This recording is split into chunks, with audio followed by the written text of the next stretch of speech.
بسم اللہ الرحمن الرحیم۔ السلام علیکم میرے پیارے ناظرین، اللہ تبارک و تعالیٰ کی ذات جب اس زمین کو جھنجھوڑتی ہے اور انسانوں کو کسی قدرتی آفت میں مبتلا کرتی ہے تو وہ وقت امتحان کا ہوتا ہے۔ آپ جانتے ہیں کہ اس وقت کالام سوات راجن پور سمیت پورے پاکستان میں جہاں زندگی کا پہیہ جیسے تیسے چل رہا تھا، ہمارے ملک میں مہنگائی، تنگ دستی اور بے روزگاری سے قوم پہلے ہی پریشان تھی، مگر ان سب سے بڑھ کر ایک ایسی آفت آئی جس کے بارے میں شاید کسی نے سوچا بھی نہ تھا۔ اگر بر وقت ڈیم بنائے جاتے یا پھر لوگوں کی حالت زار پر غور کیا جاتا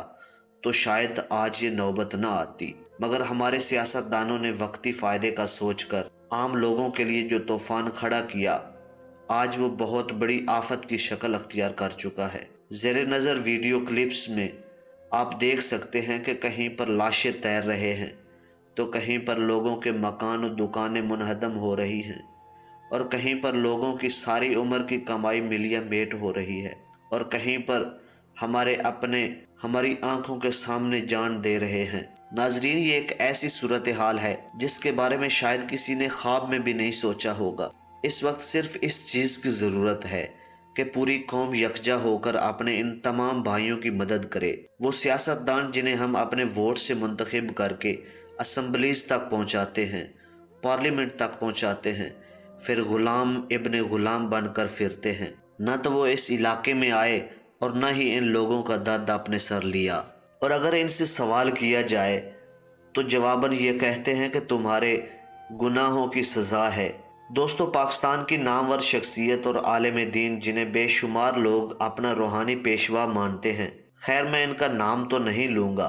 مگر جب ان سے پوچھا گیا کہ اس آفت کے بارے میں آپ کی کیا رائے ہے تو وہ موصوف فرماتے ہیں کہ لوگ فحاشی، عریانی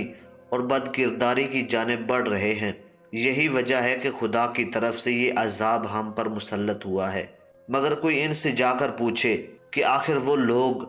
جو واقعتاً فحاشی، جوئے، شراب نوشی میں مبتلا ہیں، ان کے محلات تک تو یہ سیلاب نہیں پہنچتا، یہ سیلاب ان تمام لوگوں تک ہی کیوں پہنچتا ہے جنہوں نے زمین کے پیٹ سے پوری قوم کے لیے خوراک پیدا کرنا شروع کی؟ یہ وہ کسان تھے،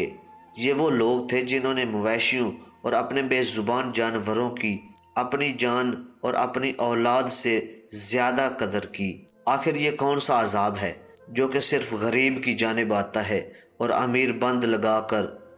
باڑے لگا کر اپنی جانب پانی آنے سے روک دیتا ہے، اور جب ان سے کہا جاتا ہے کہ چھوٹا سا سوراخ کر لیے جائے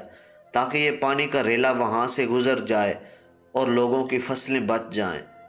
تو وہ کہتے ہیں جاؤ کہیں بھی جا کر مرو، ہمارا تم سے کوئی تعلق نہیں۔ حالانکہ ان تمام کسانوں کا وہی اناج یہ تمام مگرمچھ مل بیٹھ کر کھاتے ہیں۔ پیارے ناظرین، یہ ایک ایسی صورتحال ہے جس کے بارے میں یقینی طور پر دنیا کی بڑی بڑی ڈیزاسٹر مینجمنٹ کام کرتی ہیں، مگر افسوس کہ ہم دنیا کے ایک ایسے خطے میں پیدا ہوئے ہیں جہاں پر نہ تو انسانی جان کی کوئی قیمت ہے اور نہ ہی ہماری آہوں اور نوحوں کو کوئی سننے والا ہے۔